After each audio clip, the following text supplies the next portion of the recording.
Buona la prima per la Pro Favara che sul neutro di Porto Empedocle, a causa della temporanea indisponibilità dello stadio Giovanni Brucoleri, interessato da lavori di ristrutturazione e ammodernamento, batte la Nissa per 3-1 nella gara di andata della Coppa Italia Dilettanti.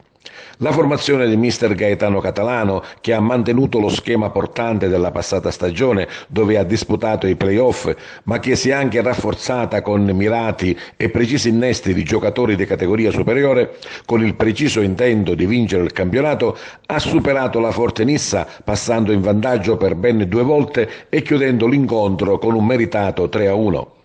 Tutto sommato è stata una bella prestazione per entrambe le squadre, sicuramente ancora non al top della forma, che hanno giocato sotto un sole africano con un caldo asfissiante a causa del quale il direttore di gara ha concesso 2 rinfreschi extra con 2 stop supplementari del gioco di qualche minuto al 20° sia del primo che del secondo tempo.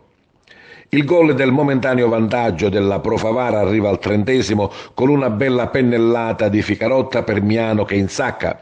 Subito pronta la reazione della Nissa di mister Nicolò Terranova che ristabilisce la parità al 33° con Angudiac che sorprende tutti in area. La Pro Favara riassetta i ranghi e ritorna in vantaggio con Filippo Caternicchia, crediamo il migliore in campo in assoluto. Nella ripresa la Nissa tenta in più occasioni di riagguantare il risultato, ma nel momento di maggiore sforzo arriva la terza rete per la Pro Favara. Ficarotta mette il pallone sui piedi di Cannavò che supera il portiere ospite. Va così alla Pro Favara il primo round della stagione che la vedrà sicuramente protagonista del campionato d'eccellenza unitamente alla Nissa. Entrambe le compagini infatti non nascondono certamente le velleità di vittoria finale, ma sentiamo le opinioni della partita dei 2 allenatori e dell'ottimo Caternicchia.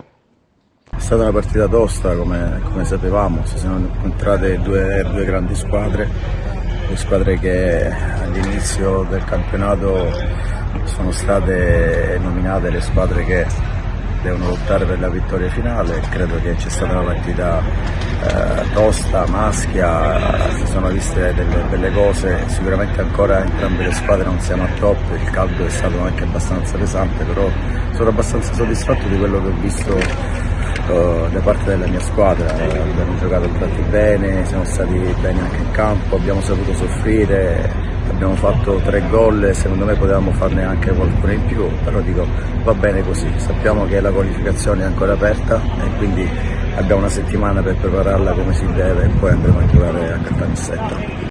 La squadra è completa in tutti i reparti, è vero che ancora la condizione non è al meglio, ma anche il caldo non è che ti aiuta, infatti oggi ogni 23-24 minuti l'arbitro fermava un paio di minuti la partita e credo che sia stata la cosa giusta.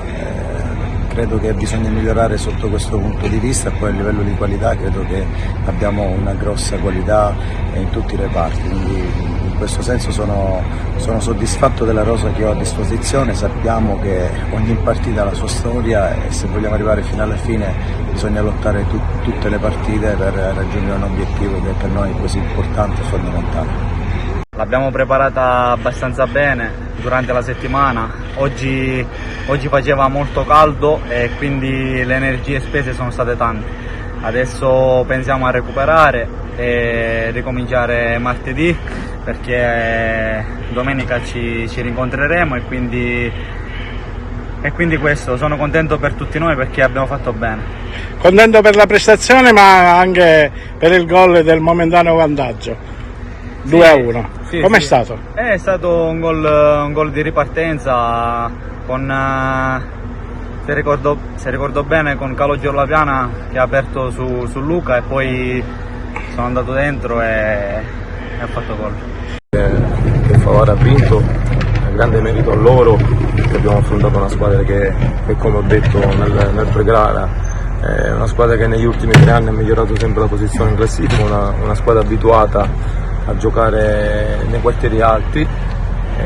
Probabilmente noi invece ancora dobbiamo capire che questi campionati si giocano con grande sacrificio ho visto grande personalità nella mia squadra quando abbiamo preso gol, abbiamo recuperato subito, un po' ingenuamente, forse per troppa generosità, abbiamo preso una ripartenza micidiale che sapevamo, perché in settimana avevamo studiato gli avversari. Poi nel secondo tempo credo la partita l'abbia fatta la Nissa, però ripeto, grande merito e complimenti a Favara che ha portato a casa i 3 punti che sono quelli che alla fine lo contano. Ecco, per il ritorno allora cosa deve cambiare per riuscire, diciamo, a sopperire? Dobbiamo essere più attenti, dobbiamo lavorare meglio nella nostra fase di possesso palla e con le marcature preventive, e dobbiamo essere più cinici sotto porta. Oggi credo che al cospetto di una squadra ben attrezzata abbiamo tirato 11 volte nello specchio della porta e non è poco.